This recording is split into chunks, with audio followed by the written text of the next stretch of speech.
కారణం ఏమిటో చెప్పమంటారా? నీ దేవుడు మొదటి ప్రేమ పోగొట్టుకుంటే, మొదటి కృప పోగొట్టుకుంటే బాధపడతాడు. తిరిగి వస్తే రెట్టింపిచ్చే దేవుడు ఉన్నాడు.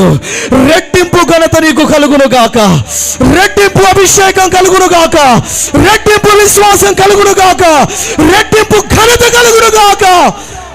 అలాగు చేయుటకు నిరాకారమైన వారికి ఆకారం కలుగునుగాకని పలుకు దేవుడు సిద్ధంగా ఉన్నాడు. లాస్ట్ వన్, శూన్యముగా ఉన్నప్పుడు పలికాడు అనండి. there is no anything at all, nil, everything zero, ఏమీ లేదు, ఏమీ లేదు. ఒంటరిగా ఉన్నప్పుడు పలికాడు, నిరాకారమైనప్పుడు పలికాడు, ఇప్పుడు శూన్యములో చూస్తూ పలుకుతున్నాడు.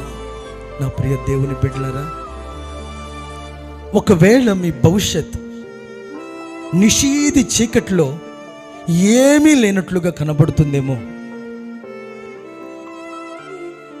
నీ ఆర్థిక, ఆరోగ్య, పిల్లల, ఆత్మీయ అన్ని అనుభవాలు అంత ఖాళీయే అన్నట్లుగా తలంచటానికి, యోచించటానికి, ఎదురు చూడటానికి నీకంటూ ఏ ఆధారం లేని ఒక శూన్యములో ఉన్నవారు ఇక్కడ ఉన్నారు.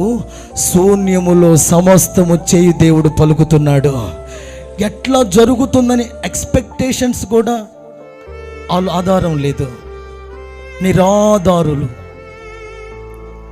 వారు తృణప్రాయులు, వారు అసలు ఏ విధమైన ఆశ విడిచిన వారు, ఆశ పడటానికే అవకాశం లేనివారు, తలంచటానికే తలంపులు లోనే ఆ పవర్ లేనివారు, వారు శూన్యములో ఉన్నారు. అనండి అనండి,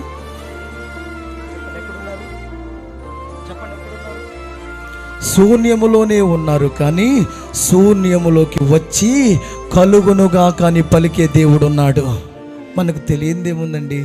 ఎస్తేరు ఎవరండి? రూతు ఎవరండి? యోసేపు ఎవరండి?